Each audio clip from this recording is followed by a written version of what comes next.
Okay, we're going live. You can make yourself the host again. Maybe I do. I don't know. You will have to make me host.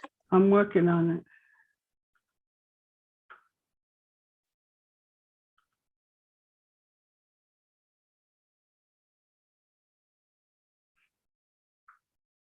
I did. Oh, I'm getting feedback from the Zoom meeting. Sorry about that. I'm hearing everything a couple minutes later. That's exciting. I can't deal with it.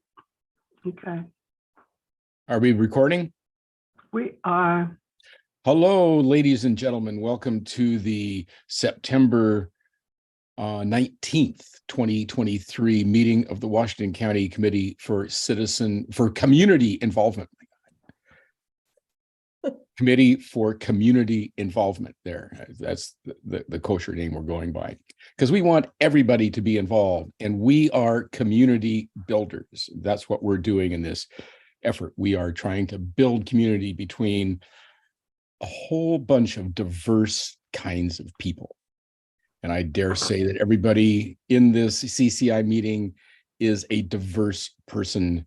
At least you're eclectic, I would say. So let's just take a minute. How many people do we have here? Oh, 19 people. Holy cow.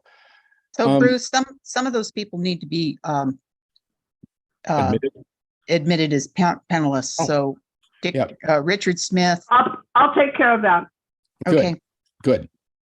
Whoever is logged in with the CCI Subcommittee I need to is be a the co-host. host. Oh, that's me. I am logged in.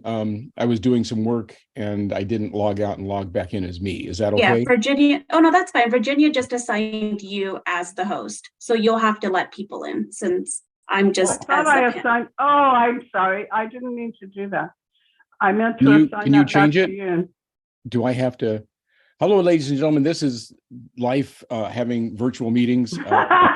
You'll Bruce, just so have to go up on the little red dot, like the dots, the more next to your name, and make Christina the host. To click this button, press And Control, then you can make me a co-host, and I'll take care of admitting people. I accidentally clicked the little red dot. Which person.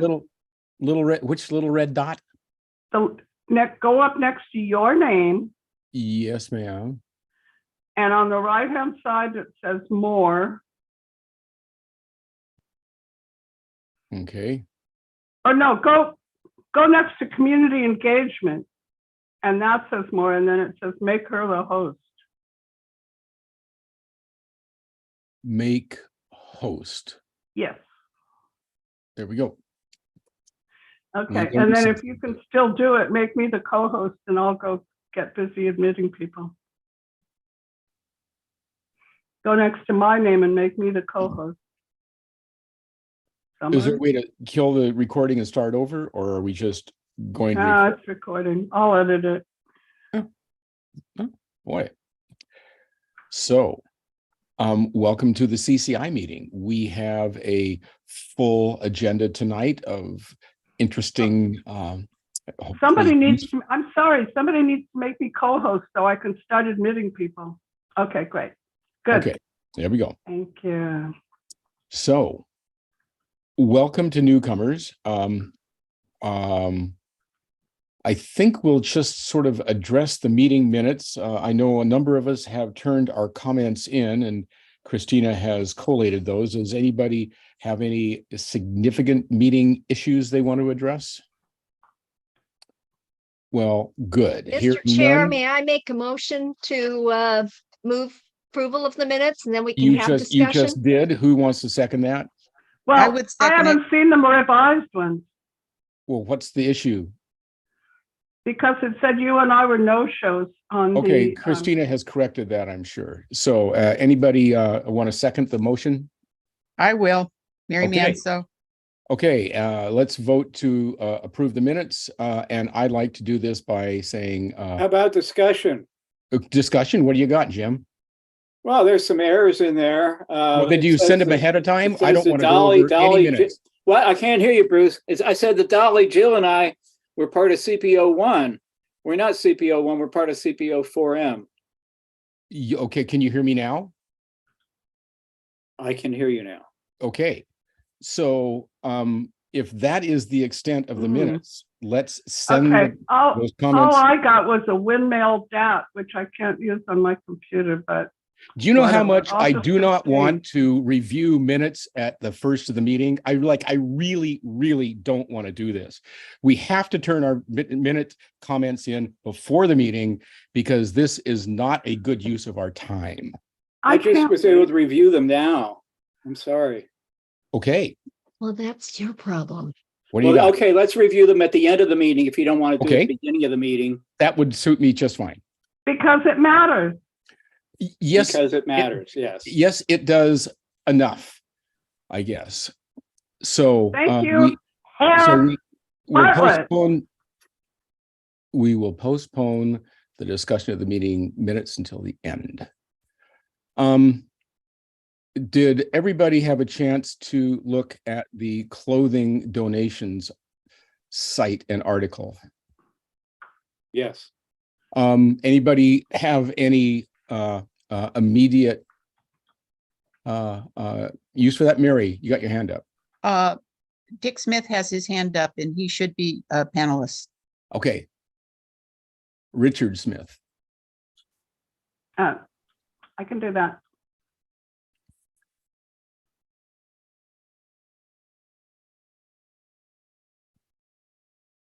So I'm just curious, without going into this, if anybody has any comments about uses or ways of advocating any of this clothing exchange. Bruce, Yes, ma'am. one more comment. There's a drop off at the King City Civic Association. And they're getting stuff out. That's through the end of the month. It's only, another 10 days, but Okay. it's there. So it's not an ongoing thing. No, they do it once a year in September. Okay.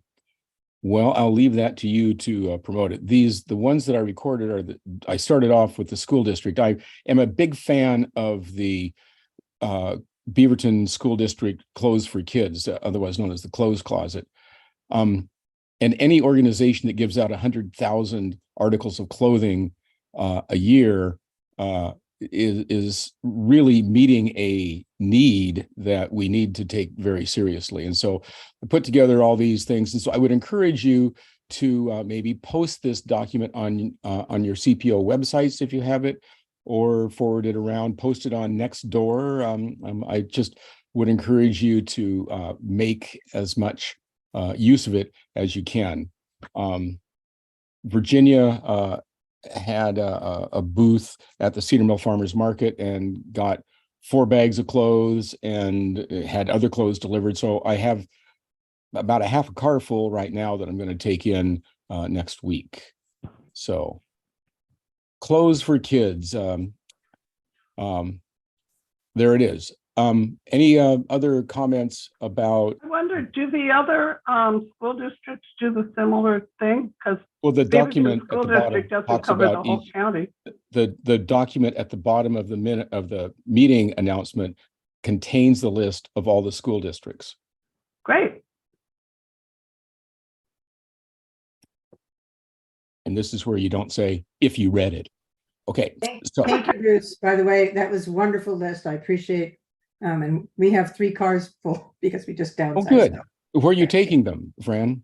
There are 2 possibilities. Adelante Harris might be one, and the other one is the Beaverton School District. Cool. Yep. Wonderful. Thank you all for doing that. Virginia, you now have the floor for the CCI survey report. Yeah. I'm going to share my screen if I can. Okay. So can you all see this? Yes. Okay. So nobody wants to have an independent facilitator meeting. Well, very few. The people who answered the survey, half of them were interested, but not, interestingly enough, a member of either a CPO or a CCI. We had, I think, 24 responses, which isn't bad for a long survey. I feel pretty good about getting a good overview of what we're doing. Let me back up a moment. I'm sorry. The reason that we did this was we felt that there was an opening for us to come up with our own proposals about the future of CCI and the CPO system. And so in aid of that, we wanted to get an overview of what people valued, where they saw the program going, any ideas people had about a better way to, a better home for the program, and so on and so forth. So we asked what attracted people to their first CPO meeting. I'm happy to share this document if anybody wants a copy of it to look at in a little more detail. Let's attach it to the minutes. Yeah. Development turned out to be the largest item in terms of attracting people, but also don't remember that's, or no, I'm sorry, it's general curiosity about community activities. So a pending development in their community and just general curiosity. And then interest in land use and development was a third place winner. And how they found out was a flyer, newspaper articles, a county sponsored event. And there are the listings. I don't know that we're putting things in the Beaverton Valley Times anymore, but it's not a bad way to do it. Of course, Cedar Mill News, we have a special interest here. So it's Beaverton Valley Times, the Valley Times, and Cedar Mill News and Cedar Mill Digital News. So that was an open-ended question, so people entered their own answers. They wanted to learn about Washington County and the service districts. Did I cut this off unnecessarily? I can't see I can do that. Okay. So learning about Washington County and service providers, helping others to understand.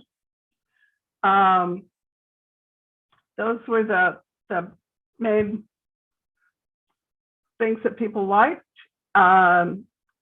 What should it provide? And we had answers all the way across the board, except only county issues and community emergency prep didn't get that much support, but almost everything else had quite a bit of support. Land use updates, road projects, county and city ordinance, and what should be the primary purpose? Many of you wanted it to remain centered on land use. A good push in embrace land use and service districts, and also provide education on civic issues, which is pretty important these days. How frequently do you think your CPO should meet? We're trying to be very clear that we're not interested in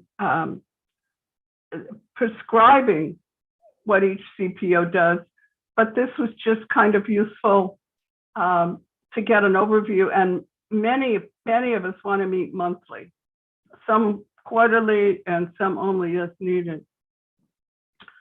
Hybrid got high scores. Virtually only got high scores. In-person only didn't get that many answers. And I think that argues, as we have been arguing, that people need to get on the hybrid bandwagon. It really isn't that hard once you've had it out for a walk a couple of times. So, and there's have you used the Go Kit? Ways a CPO or public participation group can inform and motivate neighbors: social media, email newsletter, volunteer tabling, speaking at community events, attending and speaking at other Washington County oriented meetings. So they want us to get out there. Training. Yes, we would like some training. Larger, smaller, or the same? And this is a really interesting question because the boundaries of CPOs will change. Some really want them to be bigger. Some really want them to be smaller. But most of the group that answered the survey at least wanted them to stay about the same. And we talked about some of the different boundaries that could be used, and community plan boundaries leapt ahead. Public notices for developments are currently distributed to CPOs based upon which community plan the project is located in. So,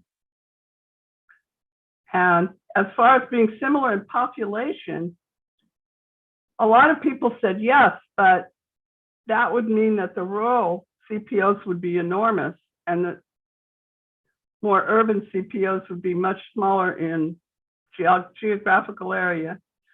And coincidentally, people said they should be similar in geographic areas. So I think we were confused. Should they be differently organized? And most people said no. The UUA is the urban unincorporated areas of Washington County, which is urban areas outside of our cities. And if yes, how? These were open-ended answers. This one said it'd be difficult to hold these CPOs to the same population requirement and long travel distances. But as we also know, the provision of internet to the rural areas in Washington County is still very much lagging. And so even if they don't want to drive a long distance, they don't have the kind of connectivity to provide good hybrid meetings. Areas inside of the city limits, currently CPO1 has quite a bit of Beaverton inside of our boundaries, and we get good cooperation from them. I don't know about the other cities. I think I've heard from some folks that Tualatin is fairly good. And as far as new boundaries, if commissioner districts are picked as an option, having an option to create sub-CPOs would make management of the sub-CPOs more possible. And this is the truth. Commissioner districts mean nothing to residents. I wish that wasn't true, but it is.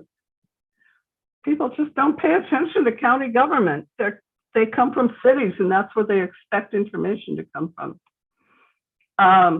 Should community plans be revised? We got a solid maybe on that one.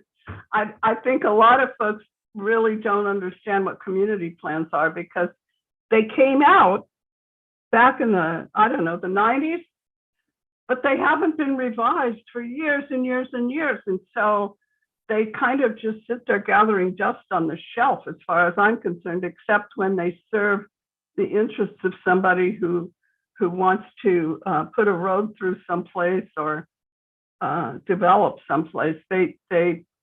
I mean, revisiting the community plans, in my humble opinion, would be a priority. And this was a very hypothetical question. The CCI and the CPO programs are funded by lottery funds.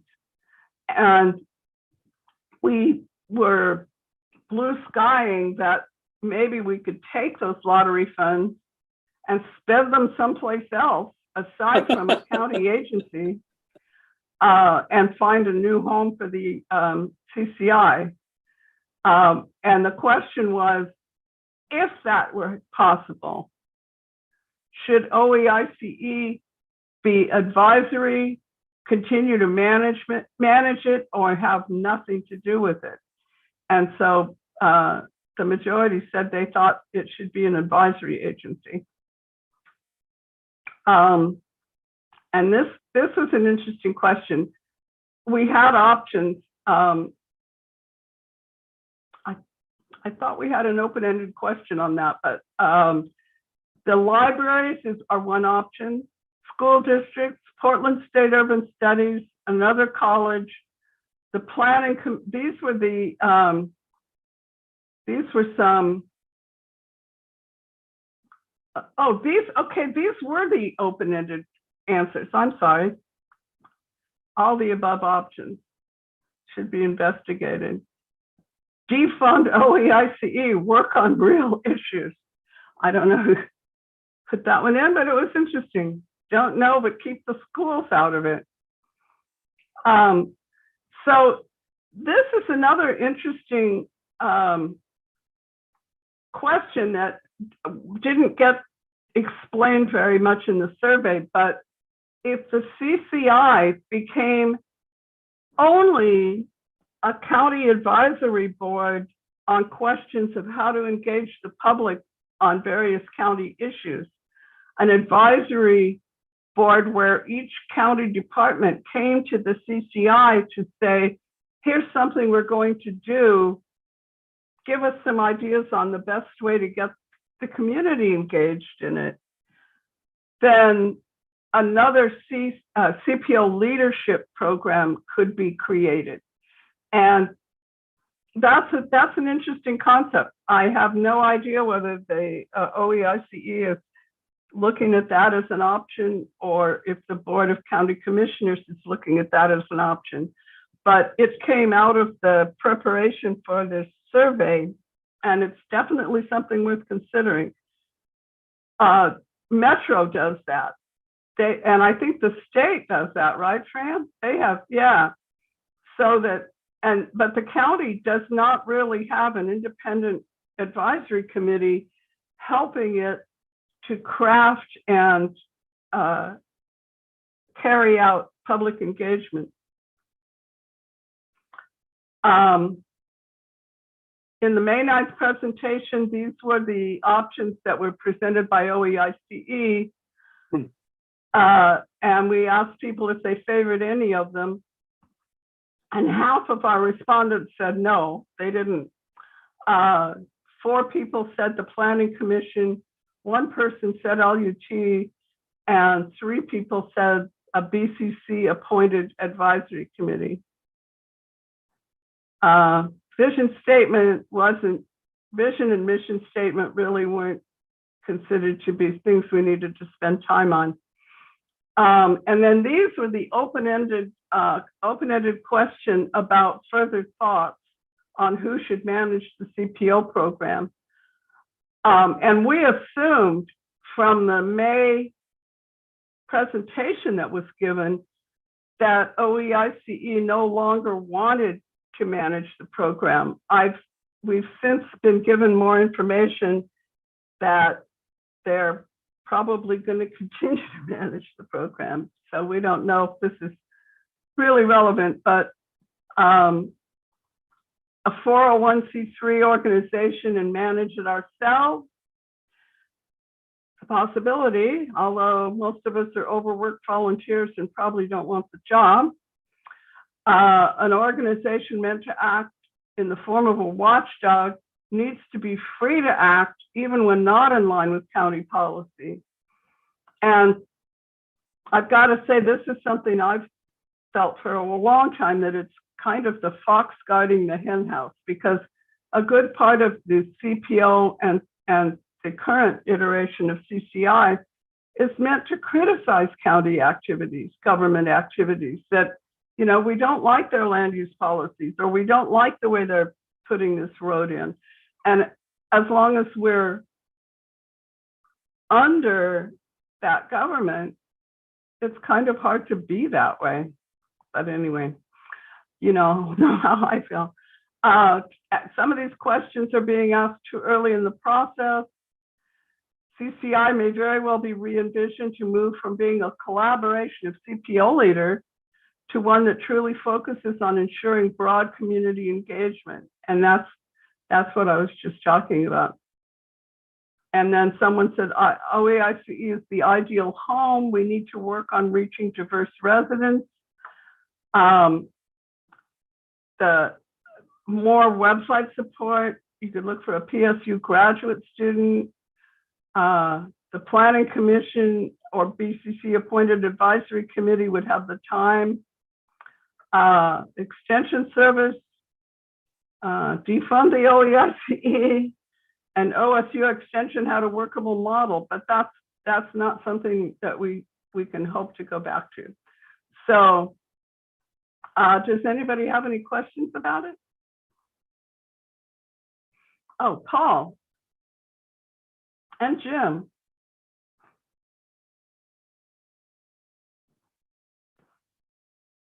And Gretchen, I can't make people speak. Paul, You're Virginia, how many people received the survey?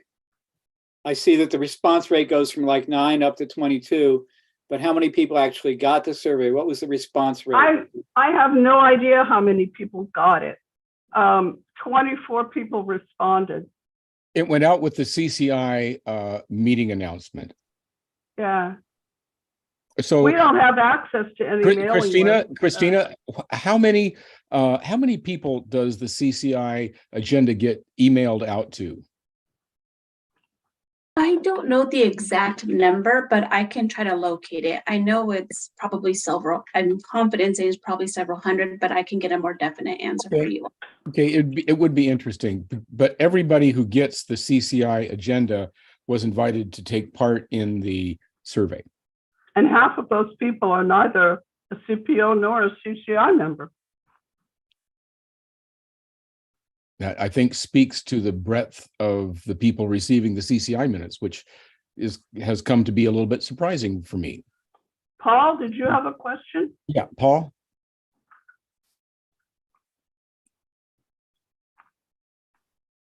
Aging Paul, where'd he go?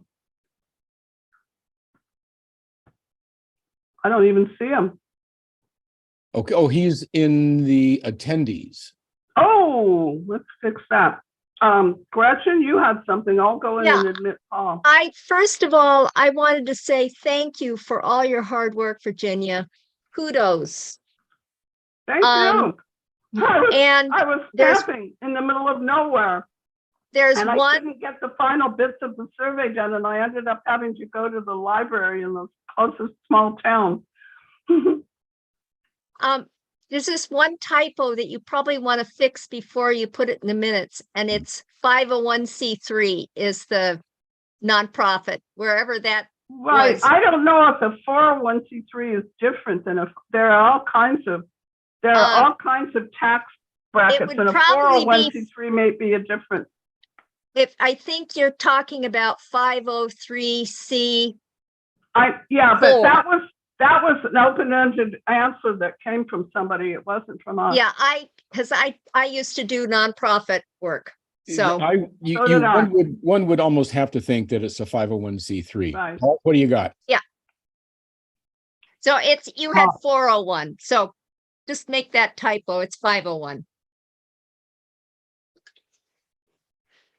Well, I can't change somebody's answer. Yeah, That would be unethical. We'll just go on. Paul, what do you got? Okay.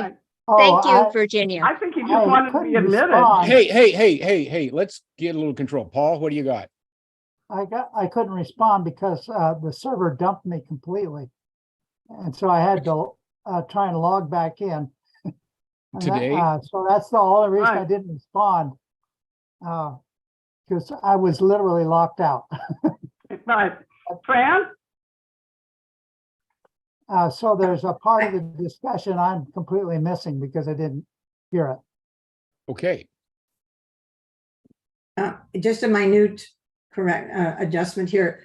Yes, the 501c3 is a nonprofit that does not get engaged in any political activities.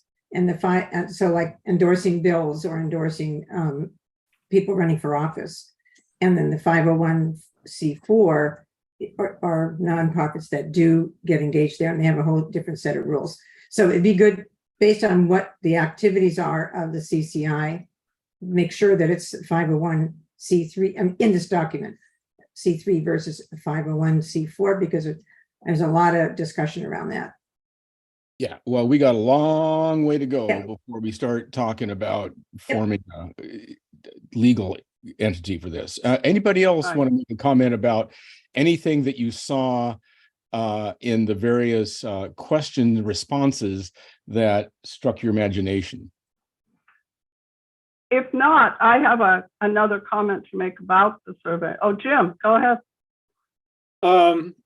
There was a question in there about expanding the boundaries or merging some CPOs. And at this point, and before this meeting tonight, I tried to get onto a neighborhood meeting, and the person doing it hadn't put in the Zoom link, and I tried calling the number and they said it wasn't started. But this was a Zoom link or a meeting in CPO 4B, and they're inactive at this point. And I was thinking it might be good for 4M and 4B to consolidate and maybe even consider 4K again. I mean, we were separated, but now at this point, it might be beneficial to bring some life back into 4B because there's so much development happening.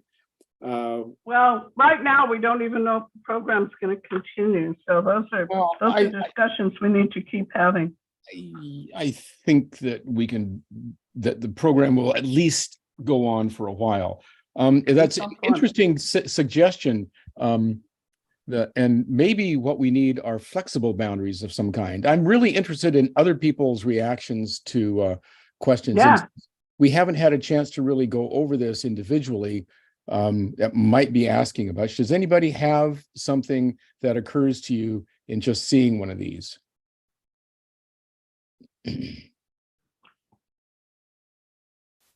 Well, okay. That was my suggestion. Okay, so we really need to define what the purpose of the CPOs are in the future to know how to structure the boundaries. So one of the reasons that we wanted to do this was so that we could go back to the county, to the county administration office, to give them our point of view, so that the OEICE point of view wasn't all that they were hearing, because we are certainly a herd of cats. It won't be the only thing they hear. So since we don't seem to have Can a lot I of finish, Bruce, please? Try, May I? go ahead. Okay. So part of our thinking and putting the survey together was to be able to present, if not a consensus, at least an overview of how CCI members and others value the program. And Mary and Bruce and I went to visit with the county administrator, Tanya Angie, who graciously and generously gave us quite a bit of time just to listen to what we had to say. And we felt heard. Whether it's going to have any result in the long run, we don't know, but it felt good at least to be able, we presented the survey results and we outlined our concerns that had been plaguing us over the years and more recently. And we definitely felt heard. She said, stay tuned, that things are changing. She wouldn't give us much of a clue, which is how she got a job. But the October 3rd Board of County Commissioners work session is where we're going to find out the ultimate, or at least the next iteration of what OEICE proposes. It did seem pretty clear to me in reading their proposal back from May that they were really looking to unload it. But I think that the board sort of told them to go back to the drawing board, and that's about all we know. And that's when we decided that it would be worth at least making a stab at presenting our own side of the issues. So I'm going to stop the screen share. We'll go back to the Hollywood Squares. Well, Paul, what do you got? I'm thinking that from my point of view, I'm just making it clear, it's my point of view only, and I don't necessarily expect anyone in particular to agree with me. But CPO has always been about communication between citizens and their local government, one. Two, it's about education, about services. Those are the predominant ones that matter to me. Well, I think the survey kind of points in that direction to some considerable extent. So Richard, or otherwise known as Dick, what do you got? Well, I was initially attracted to the CPO and the CCI because they were land use oriented. The state created or at least recommended the counties create a form of the CPOs in order for there to be a conduit between the citizens or the community and the county to be able to inform the general public as to how to deal with the county in land use situations. And from the survey, it appeared to me that people were still very interested in land use problems. And I think we should concentrate on that a little more. I've just completed a land use project with Washington County, and it's a zoo.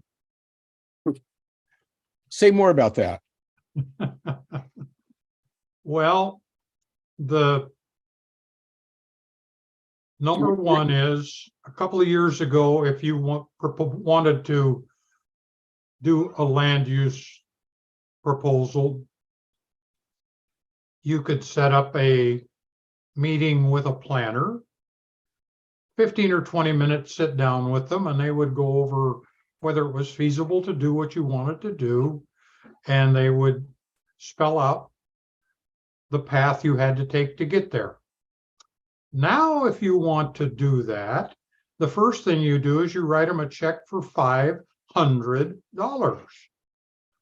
for a 15 or 20-minute sit down with a planner. I wasn't aware that their salaries were quite that high, but that's what it is now. It took me 15 months to do a lot line adjustment and a minor partition, and just north of $40,000. Does that count the survey and all that? Yes, it was north of $24,000 just for the county. I actually hired an engineer planner to do the paperwork, even though I know how to do most of it.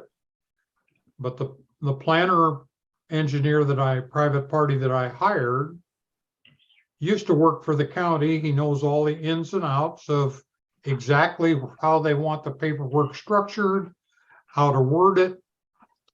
And still it took 15 months. They questioned sight distance on the driveways, even though two of them have been there for 80 years. One of them had already been approved by the county 40 years ago. I had to pay an engineer $1,000 to measure the sight distance. They demanded that, but that wasn't good enough. I had to give them $2,200 so they could send a man out to look at it for 10 minutes and tell me it was okay. So they're completely out of control cost-wise to the general public. The last thing that really cranked my tail a little bit was once the planning department signed off on that everything was done and that I'd turned everything in and it needed to go down to recording, it took 6 days to move from the 3rd floor to the 1st floor at the courthouse.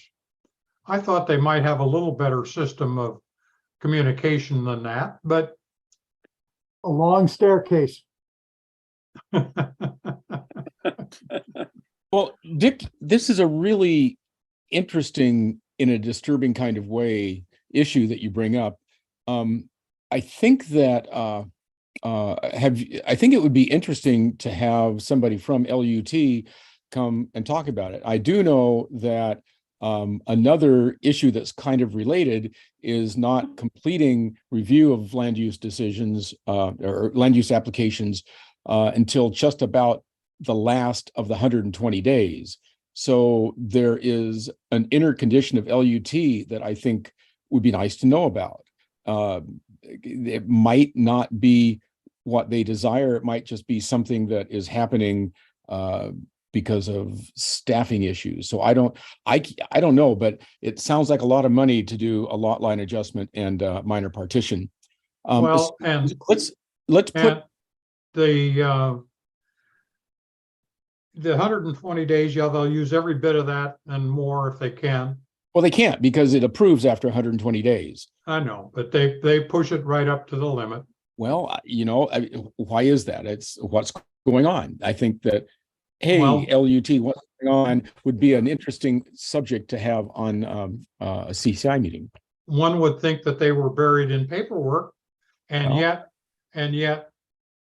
mine was only the 24th when they recorded my plat. They had only recorded 24 other partitions this year. So they don't have a lot of them. So they shouldn't be buried. Let's actually find out. Good. I think the steering committee tomorrow can kick that around and find somebody to come. Thank you for sharing that. I'm sorry you had such a hard time doing it. So I would suggest that the re-envisioning subcommittee look at the survey and extract some salient points out of it to share with the various agencies at the county that are interested in such things. So make a note for the CPR subcommittee to do that. And so then that brings us to the next item. Anybody have any other words about this for the good of the order? Yes, I think it would be wise now, and this is something I would be covering in the significant natural resources report, but because it's in tandem with Dick's comment about the 120 days, and obviously there's been a pattern here with Leahy, and what I think we could hear most interestingly would be from Ken about the CPO3 and the Portland Golf Club and the way that the county has taken that to the limit and caused legal problems. And it's a serious concern we should have. And I don't know if you want to do with that here now, or you want me to cover it someplace else, or Ken, you want to do it in an update on your committee. It's not on the agenda as such, but it's an issue here that covers a couple of different committees or subcommittees. Are you talking to me, Ken? I think Yes. you're the Ken. Oh, I'm Right. sorry. I mean Rob. Okay, Rob. because I don't know what you're talking about. Okay, I'm sorry. I mean Rob. I'm sorry. So is Rob an attendee? I thought I saw him on the attendee list. Robert Young, is that the Rob? No, Rob Skinner. So it stands CPO, Stan and Ben. And I guess I can talk a little bit about it. they had an application from the Portland Golf Club. The PGC wanted to dredge a pond at the golf club and take the pilings, take all the sludge and put it next to the garden home path, the walkway there. And they didn't fill out a lot of things. Jim, Fennel Creek Trail pathway that is thousands of people a day walk by it. Okay, so I'm a little short on this, but it's a Fano Creek that goes by the garden home, rec center, and a number of places. Anyway, the county didn't approve the thing until late. CPO3 is appealing it. There's a mandamus coming out from the developers, and there's a real issue here. And it's similar to what happened with Leahy Estates, and similar to what Dick is talking about with the timing of LUT. And are they understaffed? Are they doing this on purpose? Are they doing this to support developers? It's very concerning. And since we're really into land use things, we should look into this a little bit. So sorry, Ken, but I think we got back on straight. No, the same thing happened to us in CPO1. The BG family owned some property up here, and CPO1 wanted to appeal the development approval, and the BG family has deep lawyer pockets, and they brought the mandamus on the county, and we had no recourse to appeal this god-awful decision. This almost seems like it's money. Oh, it's always money. Just follow the money, and this is despicable. All you have to do is look at Orstar and see who donates to the county commissioner campaigns. I hate to be so cynical. I'd rather not. Fran? Doesn't seem to be possible. Okay, so this sounds like a really good subject for the. Fran had her hand up. Just to let everybody know, let's not get too political about this whole thing. Each year we make a comment on the LUT work plan. And I know in previous years, especially one of the subcommittees, what Code and Ordinance had always done a really great job of going through the entire LUT work plan to identify things. I sent in testimony that I believe that LUT was understaffed, especially when they're planning to do the goal 5. And I will stand by that point. And I know that they're doing everything they can to like this collapsing of the long-term planning and the current planning and all these other things to try to be as efficient as they can. But everybody in the county, all the departments got a cut in their budgets, and LUT was not any exception. So with more things brewing, they have fewer people, and they're doing their best to stay with that. So what we could do is keep reinforcing the work plan and the process. That's my statement to CCI. Write letters from CCI to indicate, here are the problems we're seeing, because LUT clearly does not have enough staff. And across the CCI, the CPOs, we can identify very specific projects. It's not the fault of LUT as a department. It's because we have a cut in budget. So I just want to let you know, my opinion about it is we need to attack the problem, not the behaviors. That's my point. It's money.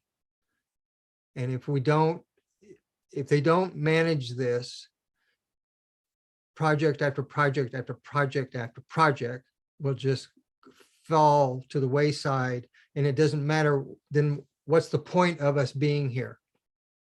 And that's my point. It's money. And it's not in the right places to manage this properly. And it's extremely disturbing, because this area that we've been in, the sewage pump station debacle, and now this with the Portland Golf Club, it's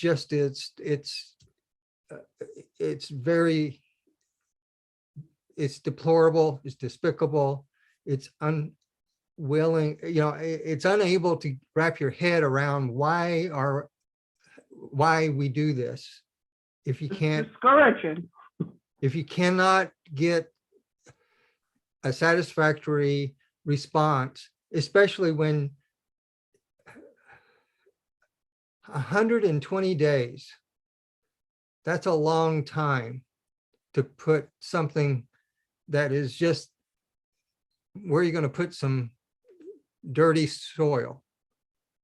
And it's just discouraging. Dick, what do you got? Well, I take exception to the statement that their budget was cut in that they're self-supporting. Supposedly, they don't get any tax money. It's all from fees. And July 1, they increased all their fees 50%. Wow.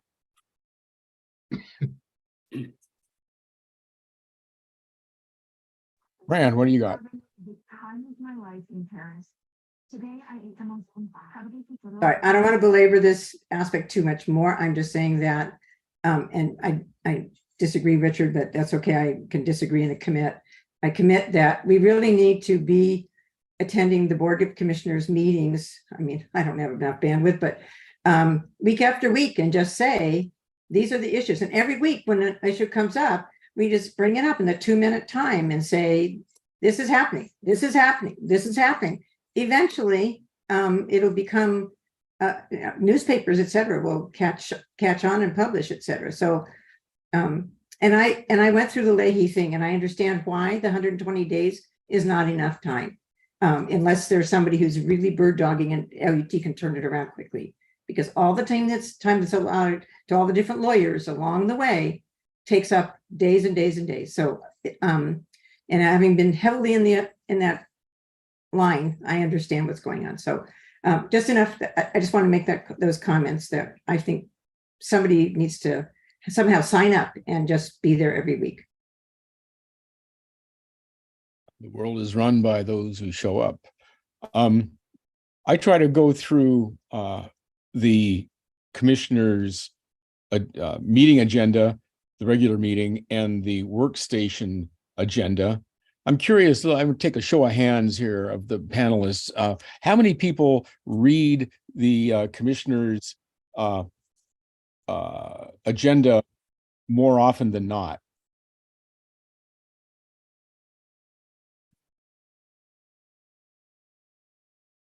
Yeah, yeah. So half of us.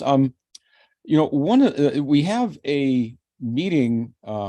Virginia, do you have a comment to add? Okay. An analysis of the boards and commissions is coming up here in sometime in the next few weeks, I think it is. And one of the things that I would like to see the department that owns one of the boards or commission, one of the advisory councils, I'd like the department to get in the habit of sending out notifications to the advisory committees when something on the commissioner's agenda or work schedule pertains to their committee, because it is asking too much for dozens or hundreds of citizens to all be tracking the agendas. And I'm going to make the recommendation rather directly that the department misses a lot of benefit by not keeping its citizens apprised of the commissioner's actual business. So just a little thought there. Bruce, I just put the link down in the chat to sign up to get the board agenda updates. Good. If you're not getting them, get on the list. Yeah. You don't have to read them, you don't have to go, but at least you'll be aware of it. Yeah, and I found that Mary and I have talked about how the quality of the agendas went way up when Catherine got on board, and now all the presentation materials for the following week are provided in the agenda announcement, so you can read what they're going to say. Yep. Read the slides, including PowerPoint yeah, presentations and stuff. You can find a lot in the details. you can find an awful lot on the details. And so I really applaud the county for putting that level of detail into the meeting announcements and making it so easy to get to. Okay, any more comment on, I guess we're still on the survey results. Future. Which sort of Future. future ties into the future. So what the heck do we have next? We have, Before we leave, please, everybody, go and tune in to the October 3rd work session, Yeah. because then you'll be hearing from the horse's mouth OEICE's new proposal. I don't think that agenda is up yet. I'm going to go No. check it out. no, But it would be October 3. it would be a week before. That's when the agenda really, when the meat gets added to the agenda. Right. Thank you. That was a good moving the ball ahead. Now we have the honor of inducting Fran Warren as a member at large representing the Tree Keepers group. Fran has been a CPO1 CCI alternate. And I guess that position will open up, but Mary, I think you're reading my mind. What do you got? So do you need a motion to approve? I move to approve Fran Warren as a representative Second. of Tree Keepers. Second. Well, I guess Jim got it. Jim got the second. Or so, whatever. any discussion? I think that inducting members at large who aren't necessarily official CCI reps for a CPO has a lot of substance to it, in that it expands those who are willing to participate without requiring that they be engaged in their CPO. As nice as that would be to have engaged CPO members, having anybody who wants to do something is quite a good thing. So I would like to see more subcommittees formed from people who have driving interest in them, whether they're engaged in a CPO or not. So that's Diversity. diversity. So that's my soapbox. So let's raise your hand using the raise hand thing here, and we'll take a vote on inducting Fran Warren as a member at large. Fran, you can vote too. I mean, you're going to vote for yourself, of course. Do it. Okay, and then Jim, you're voting? Oh, there you go. okay, 1, 2, 3, 4, 5, 6, 7, 8, 9, 10, 11. 11. Anybody opposed to letting Fran in the club? Okay, I'm not. Okay, so 11 to zip. Fran is now a member, and I think that the member at large application form has some persistent value. So I would like to request that it be attached to the meeting minutes also. Yeah. Are you agreeing with me there, Stan? No, I actually have a question. Okay, shoot. Should this require us to alter our methodologies a bit if we're going to be expanding and allowing non-CCI, non-CPO people to stand up for things they believe in? And then how do we go about? I mean, I'm happy with Fran doing this, but if somebody on the that I don't necessarily agree with their philosophy or beliefs or spectrums or et cetera, et cetera, et cetera, should we not have some cautionaries in opening this wide open? It's just Okay, a Mary, question. what do you got? It really isn't wide open because it is by application only. And, I suspect that this group would not feel that a white supremacy group has a place. The White on our- Supremacy Subcommittee. Yeah. but let's let it fly. And if we end up with problems, then, at that point, maybe we need to, make a change to our bylaws, but our bylaws allow outside groups that have an interest in land use to be included. I'm And just suggesting we put some guardrails on it.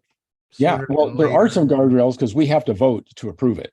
Okay, but And I that's, just think we should have some, Well, the interest in land use is a pretty specific guardrail. it excludes most everybody. The fun people. versus the neo-Nazis or the what may come, sky is falling people. Yes, I hear you. I'm just thinking ahead, long term, just thinking.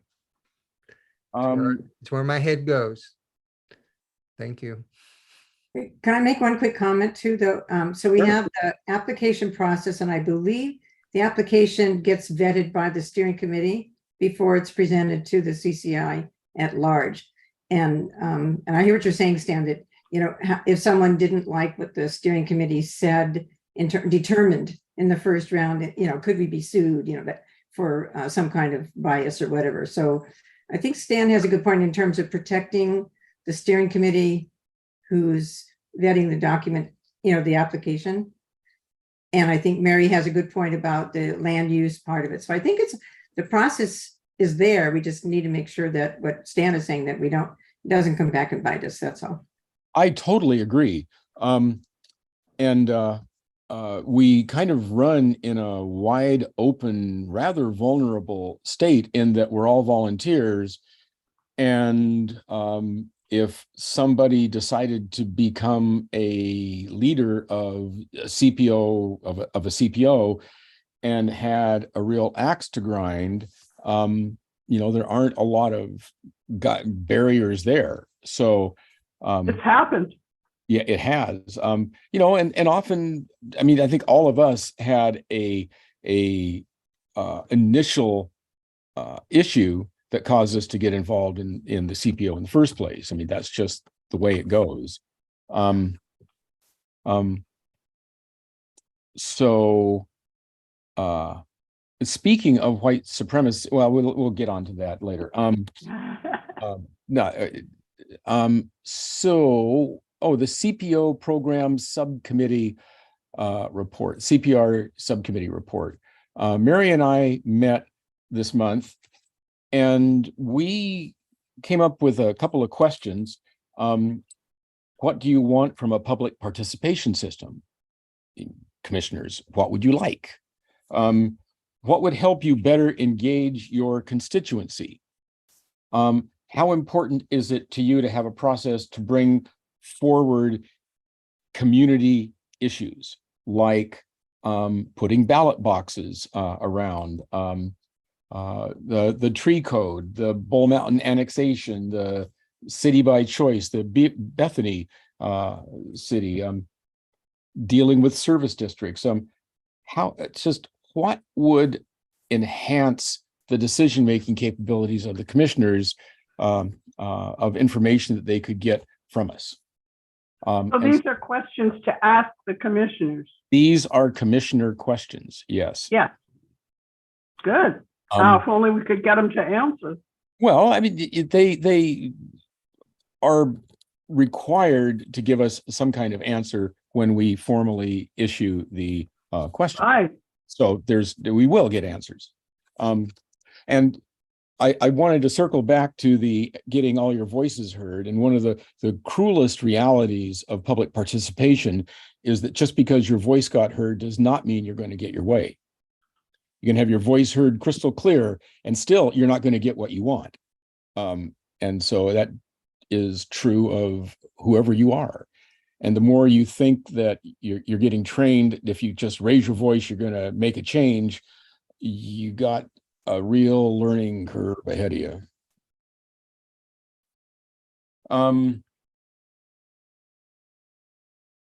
And as we were talking about the re-envisioning, the term volunteer came up, and we kicked it around. And volunteer only refers to the fact you're not getting paid for something. And I think that every person here in this panel, and probably most of the attendees, are community builders. They are volunteer community builders. And that's what we're doing here. We're not just volunteering.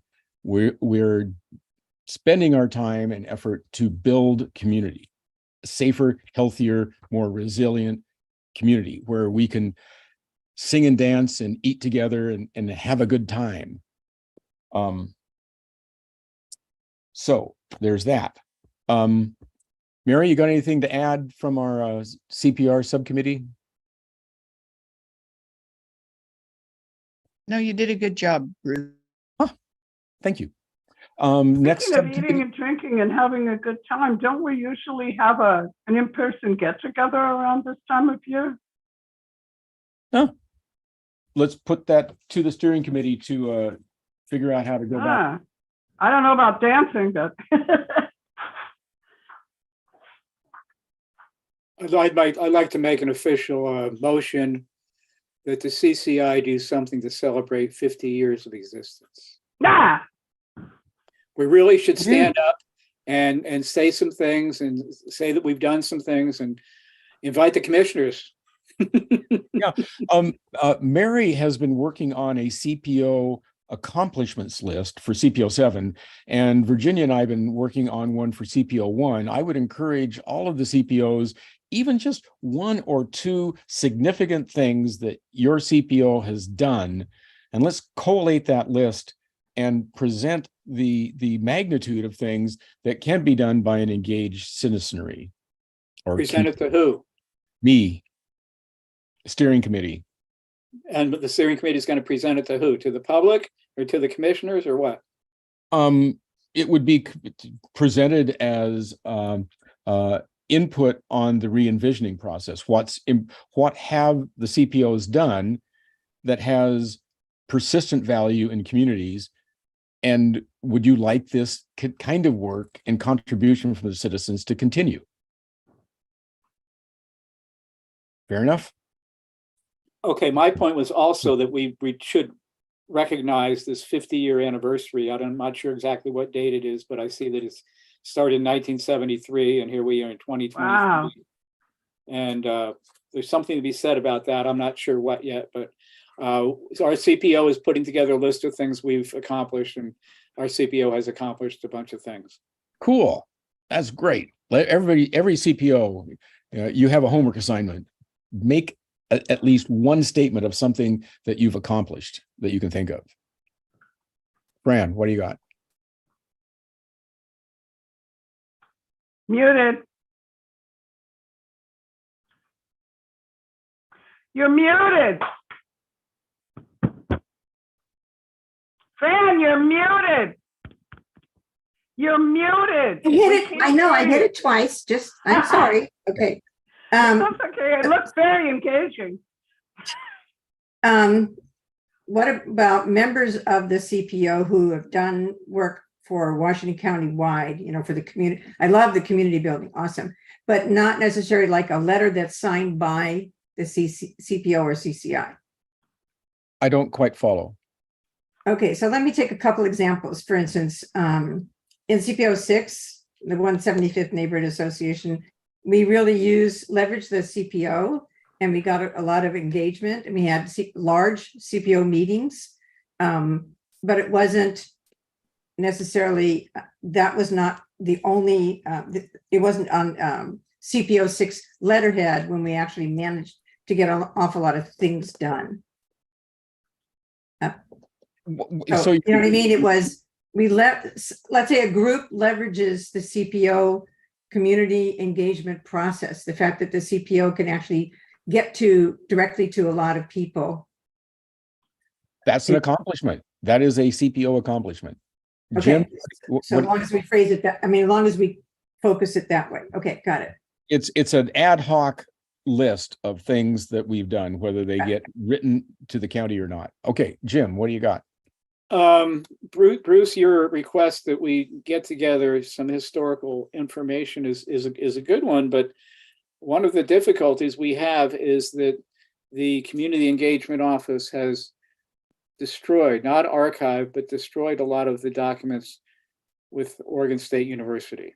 Well, the minutes are still available through through community engagement.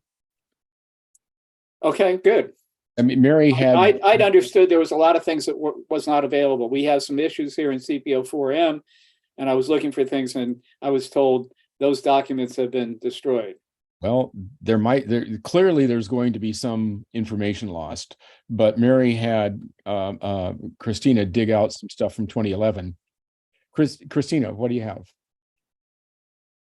Jim, if you want to send me your request, I can look through it. I'm currently working on sorting boxes of CPO materials, and I have definitely come across documents from 1973, 1974, 1980, and I'm organizing them so they can be archived in chronological order. So it may take me, it's been taking a couple months now, so I probably have about 3 boxes out of 15 left to process. Wow. But if there's something specific you're looking for, please email me. And as I'm digging through and organizing files, I would be more than happy to pull stuff out for you. Thank you. There are a lot of documents that are no longer available through the public county website. They culled like 2/3 of the content that used to be on the county website. Yeah. But that doesn't mean that those documents don't exist. And I have a bunch of questions out to the county about some of the rationale that was used to design the new website, and I'm awaiting answers. But Christina, do you still have your hand up?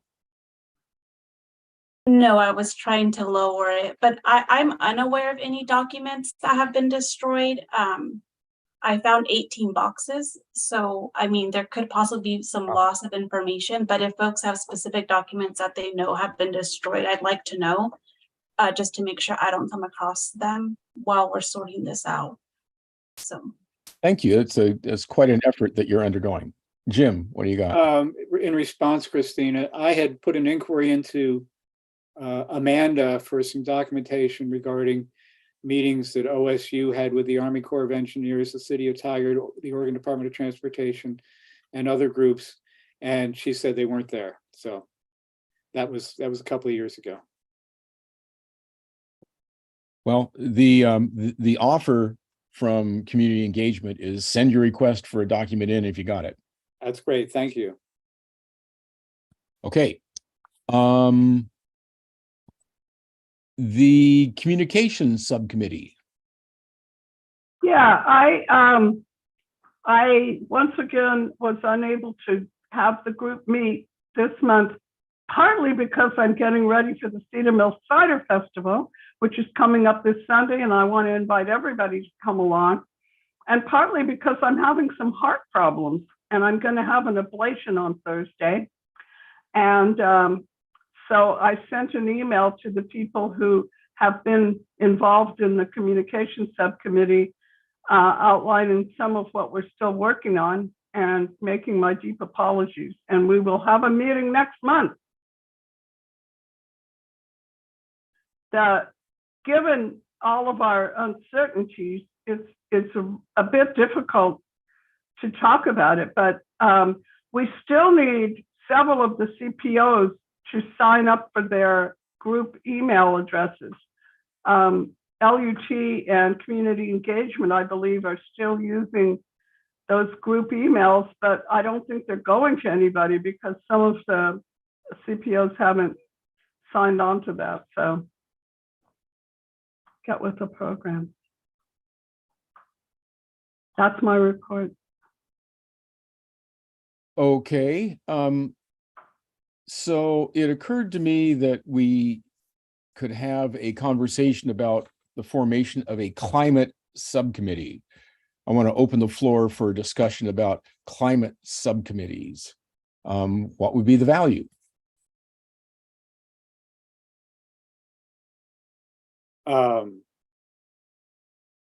I think my first word for it is survival. I think we could have speakers, we could have a committee. we could suggest things for the county possibly to do, to speak out about things. So the word I use related to that is survival. I mean, obviously trees are helpful and keeping things cooler. There's a number of things that can be done to help the environment. And I think that's what we're talking about when we talk about climate change. So would, Fran, what do you think? There, I know that we've done a great job with Wake Up and EMS, but I really have testified a few times about climate emergency measures and things like that when we have like a heat dome and stuff to make sure that all of our communities are totally covered. And we are close to the ground so we can understand better, especially in the BIPOC and other communities that need it the most. So that's one of my points. We have the shelters for heat or cold or flooding, that they're in the right places and the right stuff. So that's one of the issues. And the other one is, obviously what Jim was talking about, but also with the CHIPS Act, we may have more potential pollution in the air, having some people come and talk about the pros and cons and what that means. And so either, quell the rumors and help us to understand objectively what's going on. And then we, as a group, could form opinions and testimony, examples like that. Great. Paul.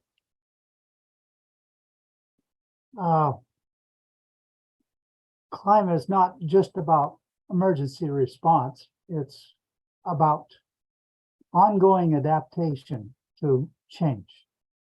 And doing that means that you have to have some sort of a way of looking at the changes in climate such that you anticipate what's going to happen next. I don't know if we're thinking far enough ahead about how to deal with that. So one of the issues that I keep hearing about is water. Are we going to run out of water? Or is it just be a case of where we don't have enough to go around? So how are we going to adapt to those kinds of things? And yeah, I don't see it as an emergency. I see it as something that's ongoing planning to deal with change. Well, regarding water, we're lucky that the Tualatin Valley Water District has been, for the last decade, pursuing coming up with a 100-year supply of water for us. And like it or not, we're going to be drinking out of the Willamette River amongst the other water sources. The Joint Water Commission is comprised of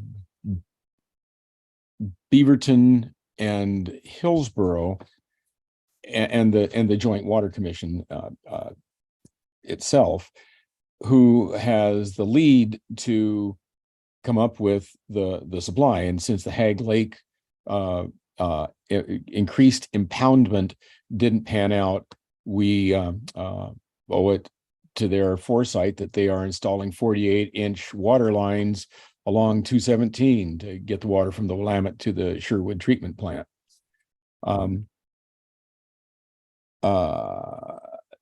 So would a visitor from the Tualatin Valley Water District or Joint Water Commission be of interest? Should the steering committee kick that around? Fran? Yeah, I don't remember which meeting I was at. I just did that, and they did a great job explaining a lot of what you were just saying, Bruce. And everything about the Earth 9.0 earthquake stuff that they've put in as well. So I would vote that, yeah, if it wasn't done here, I can't remember. I go to so many meetings. They did a super job. Stan, what do you got? I got a lot. It's this has been the forefront of what Quake Up has been doing, and it's not just about the earthquake. I don't know. I mean, I was born in Southeast Texas near Hurricane City, town, valley, alley, whatever. Water is the most crucial, and I recommend, you have an ample supply of that. But what's becoming a bigger concern over the earthquake is fire and smoke. Even if it's not burning our neighborhoods down, the smoke is really becoming more and more apparent. The Canadian fires have overwhelmed a great portion of the Midwest and the eastern part of our country. And we have experienced it ourselves. And it has a very detrimental effect on Health. everybody. So it's a multiple level disaster scenario that climate change is bringing about, that you need to be preparing on multiple levels. And I'm not going to get into all of that. I'd be happy to talk with anybody that wants to talk about it.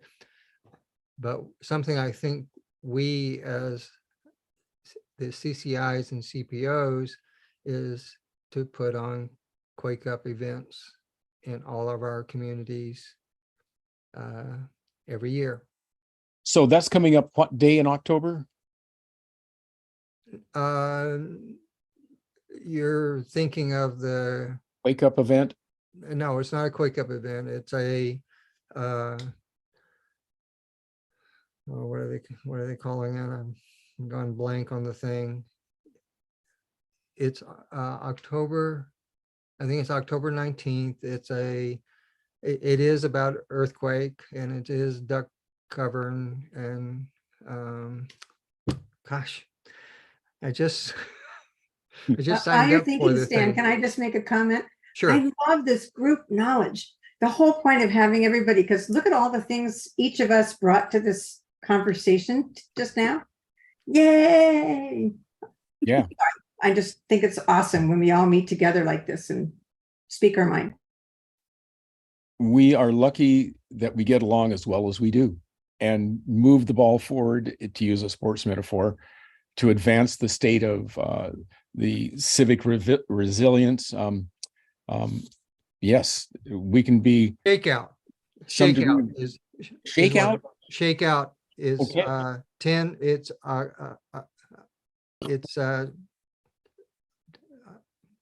October 20th. I'm sorry, October 19th at 10:20 a.m.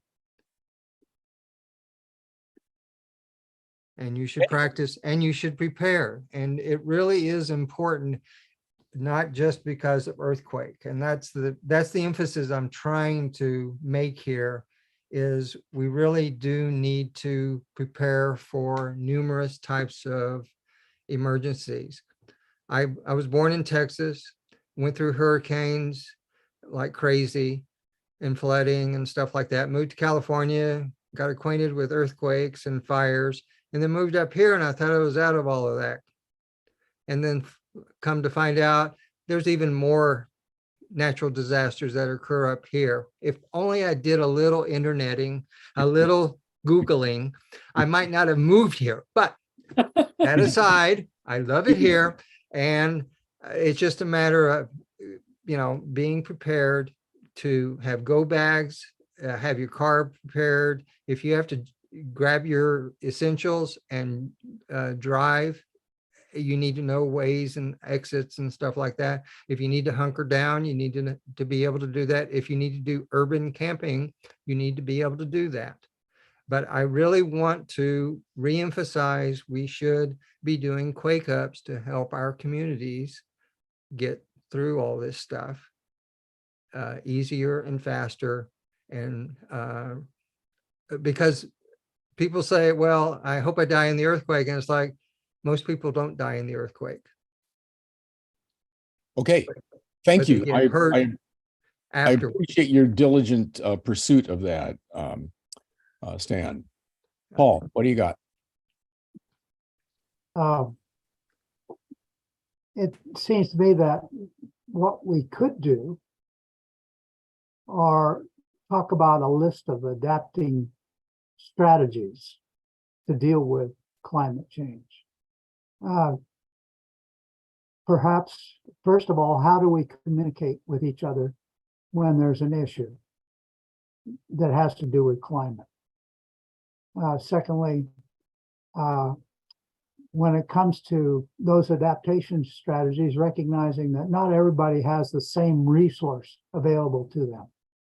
So there has to be a level of sharing of resources in order to recover from a situation which is otherwise extraordinarily dangerous for just about everybody. I don't know what a committee would do initially in order to prepare such a thing, but I think that if you start with say, okay, what is it that we need to deal with climate, and form some sort of a list, and how can we build on whatever we come up with that's going to get us to a point where we can better adapt to what happens. Well, talking like that, Paul, you put yourself in the dangerous position of perhaps being the chair of the climate subcommittee. I recognize that. But unless we're basically on the same page when it comes to our thinking, it won't matter. So I don't think so. Jim, I'm going to put a bookmark there on that thought, Paul.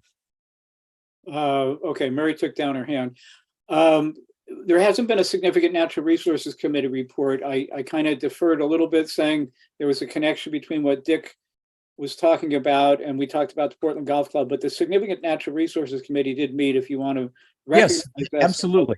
I'll do a little report on what we've done. We have been meeting the last couple. Wait a minute. Can we finish the conversation about the creation of a climate That's subcommittee? fine, Mary. I saw your hand up, but then it went down. So It did. Well, Okay.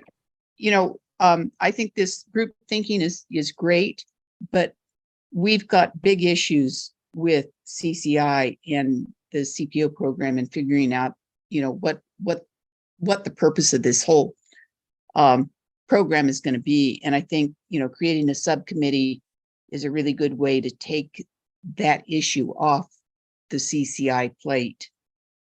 And I'd really encourage that a subcommittee be formed to take on those issues. I think you're hearing silent agreement with that suggestion.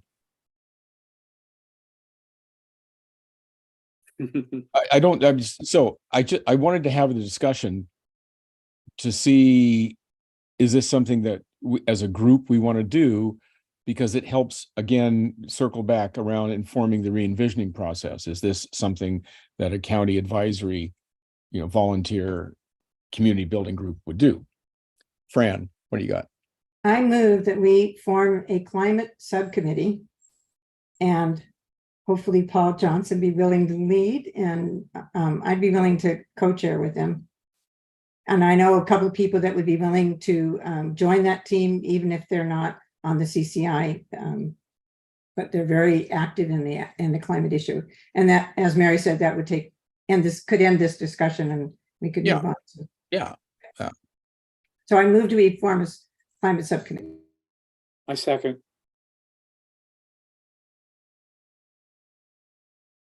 Let's have a little discussion. Are we Shanghaiing Paul to be the chair of this? Paul, would you agree to be the chair of the climate subcommittee? Initially, yes. I might have reservations later. Okay, there is a subcommittee form to fill out that we'll need to work on. Okay, so we can't really form it today until we have the form filled out to formalize it. We can do that next month. Okay, Gretchen. I'm very much in favor of the idea. My only concern is we are a relatively small group of people. And I'm not sure we have the bandwidth to do this properly at this point. Well, So that's my 2 cents worth for whatever it's worth. thank you. It's 2 cents. Bruce, can I contribute that that is one of the reasons for subcommittees is that you do not have to be a CCI member to serve on a CCI subcommittee. And it's a really good way to help build more involvement in CCI is through the subcommittees. We could network with a number of organizations like 350 PDX and 350 Washington County as an example, and have them come and talk, et cetera. There are lots of people working on this. Yes, I mean, clearly there's lots. Stan, I'm working with a group of people that is involved with emergency disaster preparation that I might be able to have them commit to work with us in this project. so is the focus on climate really what we want? When I hear Paul talk, he talks about adaptation strategies, and I'm going, that covers fire, it covers water, it covers earthquakes. What if we didn't call it the climate subcommittee, but we called it the resilience subcommittee? Well, what they have called themselves is Cedar Hills Ready. Ready, yeah. So Washington County Ready, or disaster, or well, just being ready for whatever may come. I mean, if you think about it, in our daily lives, those of us that own homes, we have insurance, we have various backup plans, we have money saved for expensive outlays or this or that and whatnot. But we're ready. So being ready for what may come is just, to me, a natural fill-in for what this program could be. So if we design it and I'm talking to you, Paul, now, since you're leading the group, but I think I can get a ready-made group to assist. That this is what we've been working on. And this is why what I brought up earlier is because this is what we've been working on, is how to get neighbors helping neighbors, community helping their community to get through XYZ. And so it's just a broadening structure. And I usually am the one that throws this stuff out and sees what sticks. So if knowing that the CCI is looking at this, I think this might push them in our direction. And then you've got a ready-made team that is well built, well organized, well able to assist and get this thing moving. Cedar Hills Ready is a remarkable community effort. Oh, yeah. Mary, what do you got? So can we push this along and encourage people to have conversations directly with Paul to move it forward? Yeah. Thank you. Let's move on.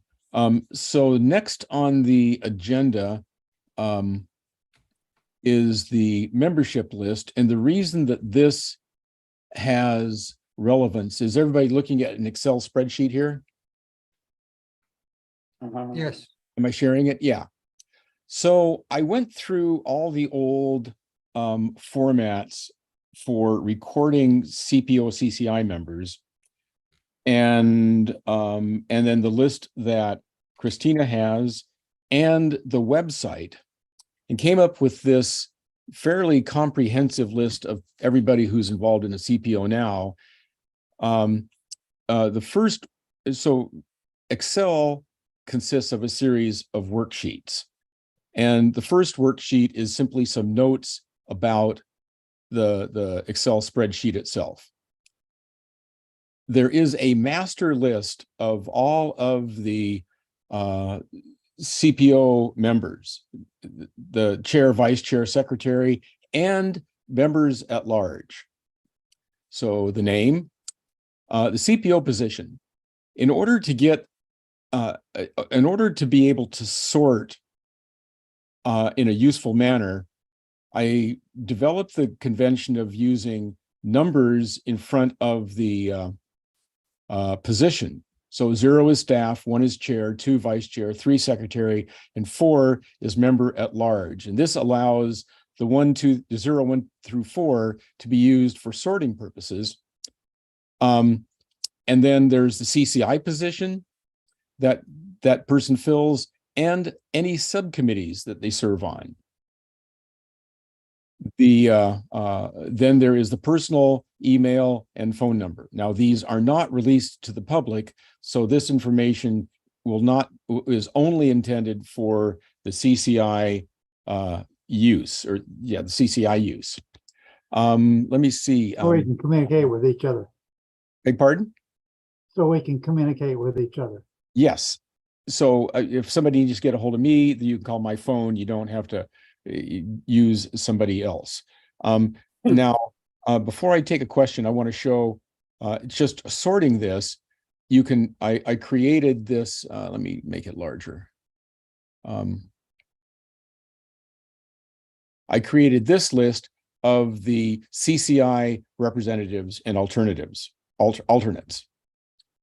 So this list, after just a little bit more scrubbing, is everybody involved in the CCI actively, and also is the list that will be given to IAP2 to confirm our membership.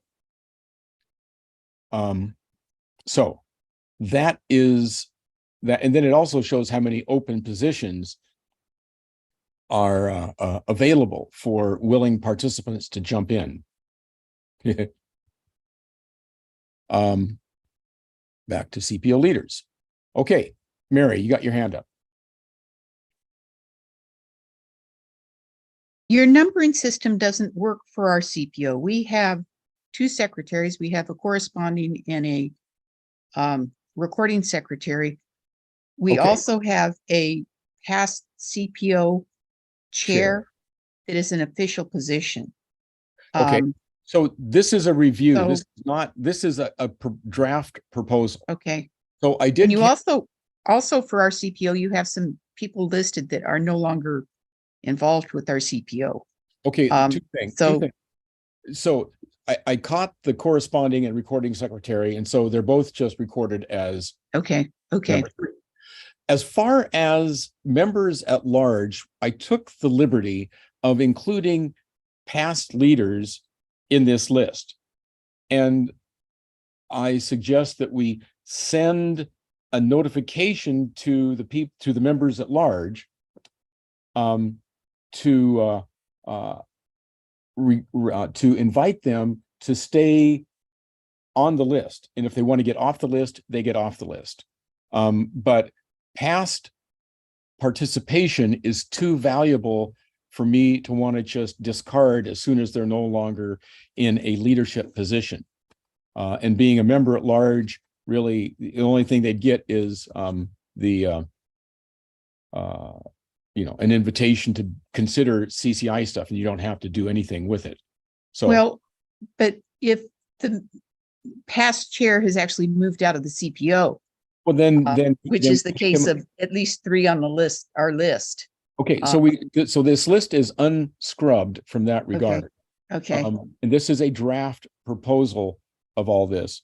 So are you saying each CPO needs to, each CCI rep from the CPO needs to scrub their CPO list? Yeah. Or who's going to do the scrubbing? Well, I've contacted 364K. So the short of it is, I'll send this information to each one of the CPO chairs and have them confirm it. But in this meeting, I would like to go through it. And on the CPR subcommittee, there's me and Mary. Mary Manso is on the CPR. And Paul and Gretchen was on the CPO 4K, CPO 4K, CPR. Yeah. So Jim, who would you consider to be on the SNR subcommittee? CPO 1, we have Joanne Delmonico. And then Jim, Jill, and Dolly are CPO 4M members. Is there anybody you would consider to be a member of that subcommittee? Fran, Susan Bates, Joanne Delmonico. I got Joanne. Joanne. There's plenty of people on that committee. Okay. It varies. They come in and go. Right. Susan Mates is CPO 4 what? I don't know. I don't know what. Okay, so members to add might be one. is Susan Mates. Susan Mates is on my list of people that need to be added somewhere. So these are my working notes about people that I'm unclear about. And the previous manager of the community engagement department, Mike Dahlstrom, you'll notice is on this list. Why? Why? Because he has a wealth of information and he has still a little bit of skin in the public participation game. I ran into him at Ron Wyden's town hall, and he agreed that he would stay connected in this way. So, okay, so Susan Mates is okay. She's in CPO 1. She's in CPO 1? Yeah. But yeah, and she's on the SNR, right? Okay. So Chair, this is okay. So the other subcommittee is the communication subcommittee of Virginia. Who would you say is on your subcommittee? And we have a chance here, ladies and gentlemen, for you to volunteer if you want to get on the subcommittee. Mary. Okay. I think trying to add subcommittees at this point is premature because, again, a lot of the subcommittee members may not be CCI members. Right. And that's why we have members. Well, but no, you're not going to be a member at large if you are a subcommittee member. I would It's a suggest that you are a member at large if you are a subcommittee member. Well, because that way we induct them into the, I mean, that's how somebody. That's not how our bylaws are written. Okay, well, we And need to look at that. we need to, you know, if we're going to do that, we need to update bylaws. Okay. But I think you're trying to make a step too big of a step at this point. I agree. It's also, it's a little convoluted. I think. What is convoluted? Well, it's just, it's the members at large seems broader than what they're actually doing. Some of them. It might be, they need to come off the list, but I didn't want to. No, not come off the list. They just, maybe we need to have a different category for, and what I'm thinking of is the past ones. that they,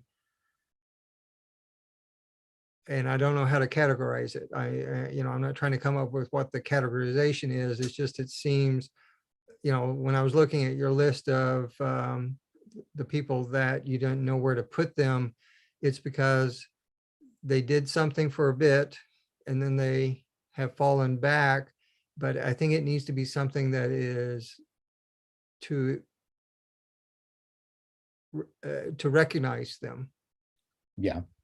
to acknowledge them or something like that. Yeah. And with hopes that they will come forward and then rejoin and become active. So it's just that in a positive way, however the term is, so that, because I think categorizing them as a member at large or something when they're really not active, I don't think that is helpful. I think we just need to recognize or acknowledge them. Like a professor emeriti. Okay. Of course, Paul. I leave it to the scholars to come up with the proper terminologies, but only to be in a positive fashion. Fair enough. Mary, what do you got? I think we need to take this discussion offline. Okay, I agree. It needs to happen at steering committee because I think we're getting too much in the weeds. I agree. Well, we identified some issues for sure. Okay, so we have that. Do I want to do this? No, I don't want to do this. Okay. Are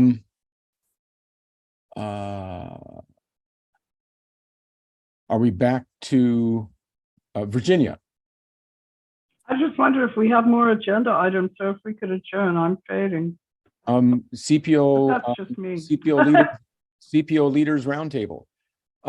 Virginia suggested that we learn what the sheriff's office does for training its deputies, particularly in regard to making sure that they're psychologically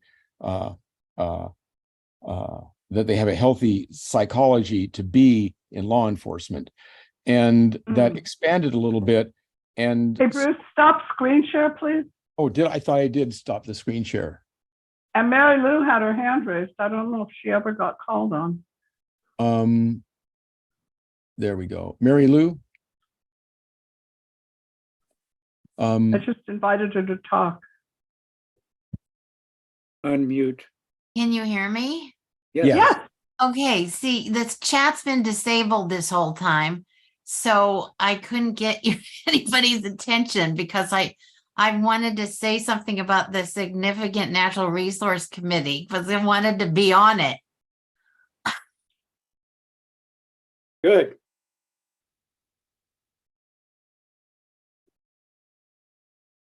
See how easy it is? You should have been getting the chats that were directed to everyone, but people forget to change it between everyone and I don't see anything panelists. except two things at the very top. There'd been nothing until where it says CCI committee emails go to Mary. Right, but that's because I Virginia? directed that to everyone. Yeah. Okay, but down at the bottom, it says chat disabled. In other words, I can't write anything on it. Well, It's enabled for panelists, but not for attendees. right. That's Oh, the problem. okay. I That's see. the way the county sets it up. Okay. I'm just an alternate, so I'm not a full-fledged member.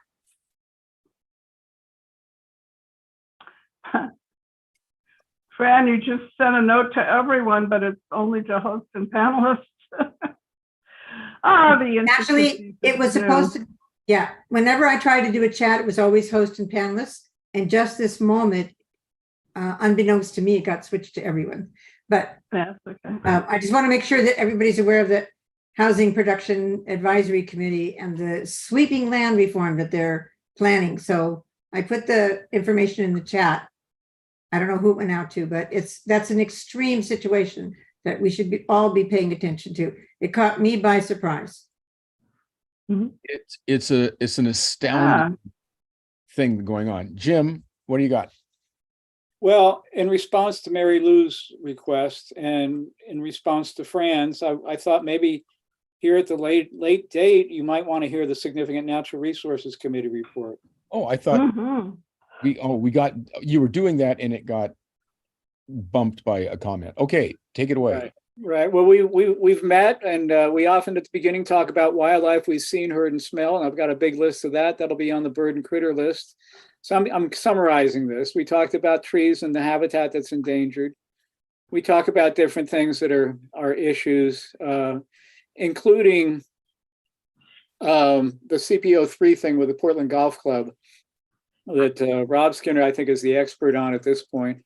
And we'll keep following that. I think this is an issue that will go before the steering committee meeting. What is that, tomorrow, your meeting? Yeah. Okay, I'll try and be there. The goal 5, if you remember the enforcement order, the LCDC enforcement order.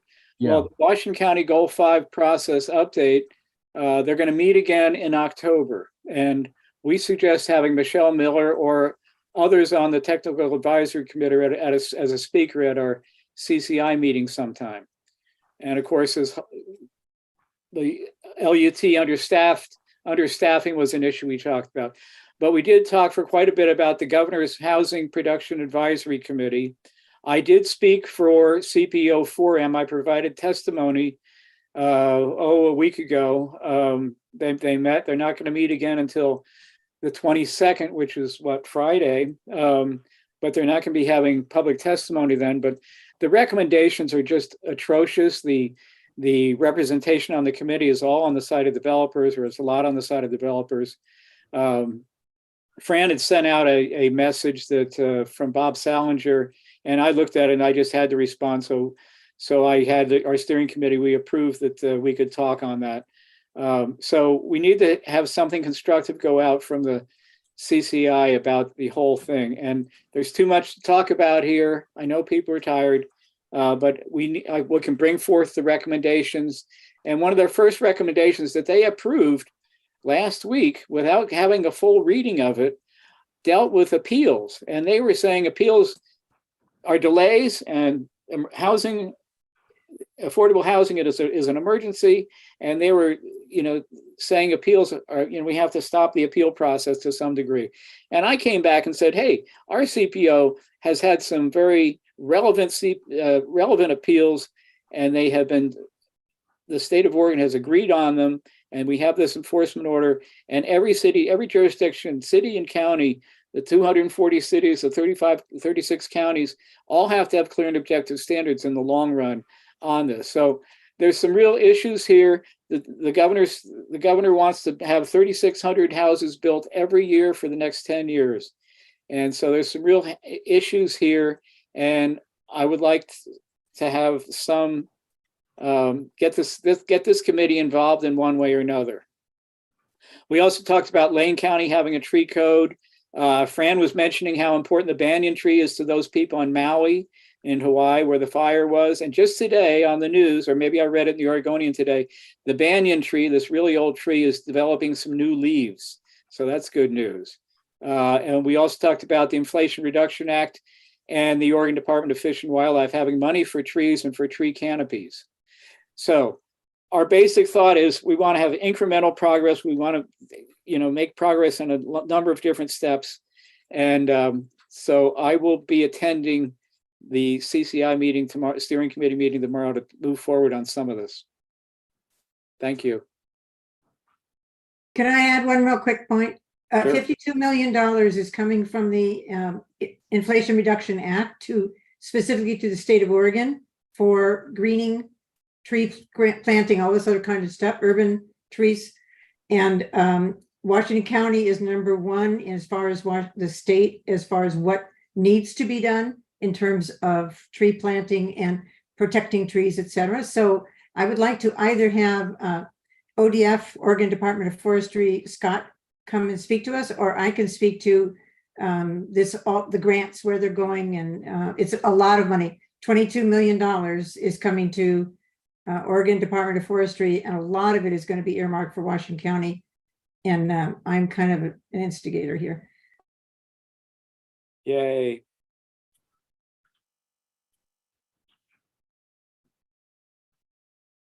Fran, could I ask you something? Go ahead. Fran, in what I've been reading, it's the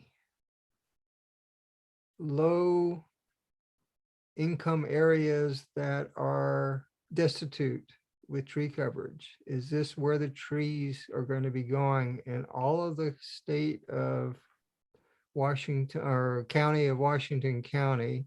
Hopefully it's not going on some lonely road out in the middle of nowhere that's not going to benefit as much. So great question. And I've been looking at all of Washington County and working with Professor Shandis of PSU, who's a world expert in urban heat islands, all this other stuff. So I'm just saying I would really like to make a presentation either October or November to answer that question. And there are several, one of the problems, we have a whole bunch of different groups who all are going to take a cut of this money and do different things. And Scott and I are trying to figure out where the gaps and overlaps are of everybody's endeavors. A lot of it is definitely focused on equity and environmental equity. And so if you look at Aloha and you look at a lot of those apartments and there's no tree, there are no trees, no shrubs, et cetera. So I don't want to take everybody's time, but it's a big issue, a lot of money coming, and there's a lot we can do, including I'm trying to get a 3-year funding of an urban forester for the county, who will help people understand the right tree, the right place, given the climate and everything that's coming at us. Thank you. We definitely want to hear you talk about that. Okay. I had started on the CPO1 update. Let's just do this kind of quick. The sheriff's office is going to give us a presentation on their screening process to ensure deputies have the common good in mind. And we're going to also get an update from Detective Jeremy Chedester on the situation with domestic terrorism and with hate groups. And that'll be coming to CPO1 in October. The Sheriff's ESPD Advisory Committee will have it, and I expect that it will be something that other CPOs might want to either have live or will record it so you can watch it. And there's also the Cedar Mill Cider Festival coming up on September 24th. And Virginia is going in for surgery on the 21st. We'll make a superhuman recovery and will be leading the merriment at the John Quincy Adams Young House on Saturday, the 24th. Bruce, I just wanted to mention something that I just found out about, that the Washington County Health and Human Services, the GRAC, the Garbage and Recycling Advisory Committee, just approved food scrap recycling all around the county. And they're supposedly doing some outreach. We didn't get the brochure, but I heard about it, and it's actually rolling out in October. So that's pretty good news. We can put food scraps into our yard waste? We can, but we can also, I guess they're passing out a limited number of little buckets you can put on your sink. But yep, we can put food scraps in our lawn waste. I've been doing that for a while anyway. Really? Well, our compost has never been very successful, so we're not going to be too sad to see it go away. It's easy to raise rats doing composting at home, and it's a lot harder to get anything you want to do anything with. Right. Okay, other CPOs want to just chime in on something that is coming up for you. Raise your hand, Stan. PO3, our Portland, Oregon, what are they called? The golf course debacle is still ongoing. and one of the questions that has been asked of me is, what is the latest on what is happening with OEIC, ABC, MYZ, XYZ situation? Do we have an update? Do we There will have, be an update on October. So OEICE is presenting to the county commissioner work session their next iteration of recommendations on October 3rd. okay, could I get whatever is the latest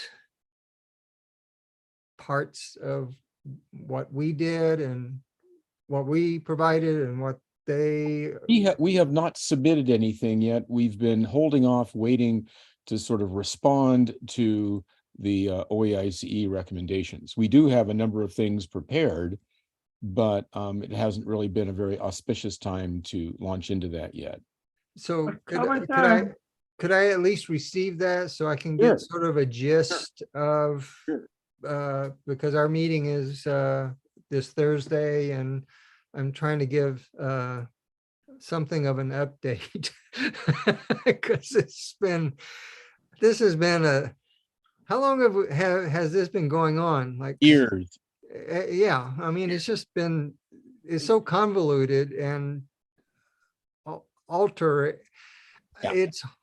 It's just hard to get my head around what to say about it. And Yeah, I'm right there with you. It's yeah.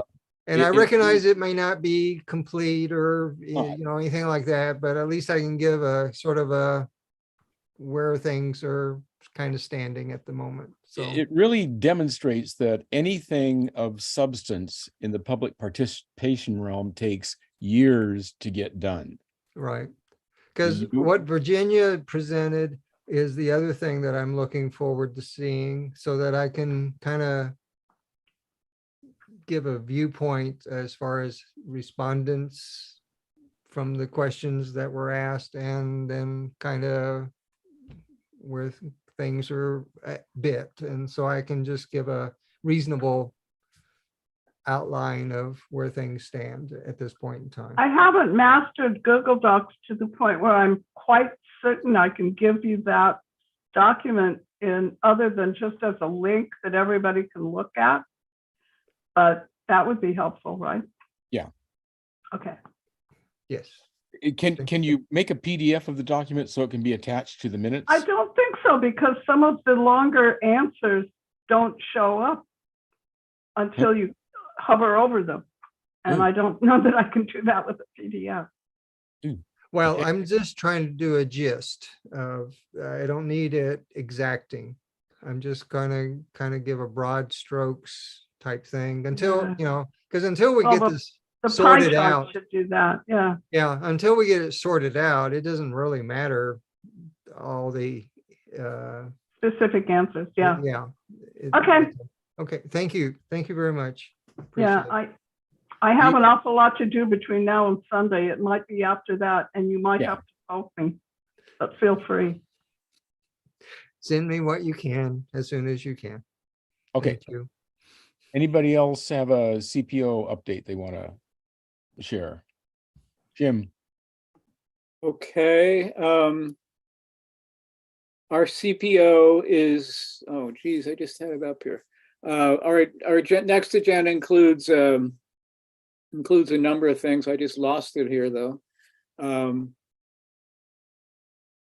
But we're gonna have the water people speaking, the Oregon Department of Transportation can do an update on 217 construction.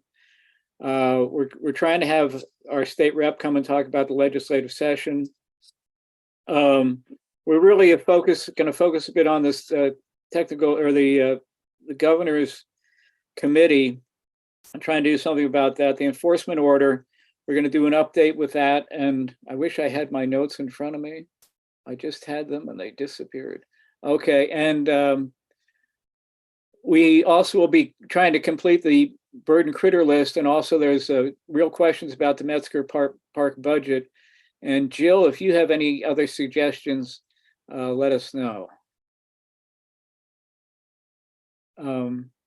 But that's pretty much what we're talking about, all our local things and budgets. And but we will be bringing the bird and critter list back to this committee and to the commissioners and to the technical advisory committee and to the planning commission and others. So Great, it's great. part of the program.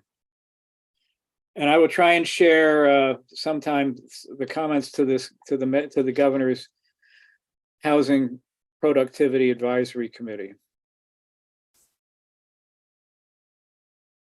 That's it for CPO 4M. Anything else, Jill? No, I think you've covered everything pretty well. Anybody else have something for the? Oh, I have one other thing. Mary Lou, I need your email address so I can invite you to the Significant Natural Resources Committee meetings. Where shall I put it? You can put it in the chat, or we can talk after they start getting rid of people, or I can get it from the community engagement office. If I- you want, so I sent the spreadsheet out to everybody, and Mary Lou's email address is in that. Oh, Okay. yeah. Oh, Okay, it good. I'll is. take. Yeah, it's in there. Okay, I'll take a look at that. I see Rob has his hand up. I'm glad you showed, Rob. Hey, Rob, what do you got? So an update with the Portland Golf Club. I've contacted the council for Washington County, hoping to get an answer as to what the final decision was on the writ of mandamus that the golf club filed, because the county was not able to act on their application within the 120-day time frame. So we've had that same situation arise last year with CPO1. We now, and the commissioners were notified, and looking at the communications that I've been able to wade through, basically the county counted it as a one-off and basically said, we're overworked and we'll try not to let it happen again. But now we're seeing a pattern. And I have written a letter to the county commissioners, and it's been over a month and I've gotten no response from the commissioners. We have contacted our commissioner. We've contacted Daisy Graber. The big issue is the loophole in the law, the state statute that is allowing the developers now to maneuver with the county to get outside that 120-day limit to get their projects approved. And it's essentially negated any sort of appeals process, because the appeals process is included in that 120 days. And so if we don't have action on that by the county, either in a timely fashion, then we're just dealt out. 91,923 dots. We are looking to involve the media about this to try and put this issue on the front burner. We have partnered with the Tualatin River Keepers and getting some assistance for that. Right now, the application itself is in the hands of DSL and Army Corps of Engineers and DEQ. So there's still a lot of question marks. We have concerns as to why the application was even approved in the first place, conditionally by the county. But we're waiting to see what those final actions are further upstream, no pun intended, to then mobilize some additional resources to appeal those decisions if we need to. We're hoping that they will find the application either not either not complete again, which has happened in the past, or they will advise that they find some other method to dispose of their dredge tailings. So kind of a long-winded answer, but we're kind of stuck and still waiting to see what's going to happen next. Exciting. What can we do to help? I don't know. Is there anything that the CCI can do to put, more shoulder behind this? We'll be talking about it at the steering committee tomorrow. Great. And Paul, what do you got?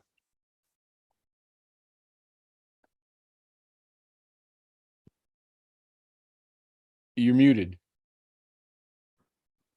You're still muted. You're muted. We can't hear what you're saying. Hey, you're muted. Paul, you're muted. You're muted. Sorry. I just wanted to comment about what Rob was just talking about, and that is that this seems to be a violation of due process, which I believe is illegal. They can't do it. And if they persist, they could be challenged in court. Okay, Mary, you got your hand up. Yeah, I move for adjournment. Second. Okay. Looks like we're adjourned. Jim, you want to stay on and give your minute update to Christina?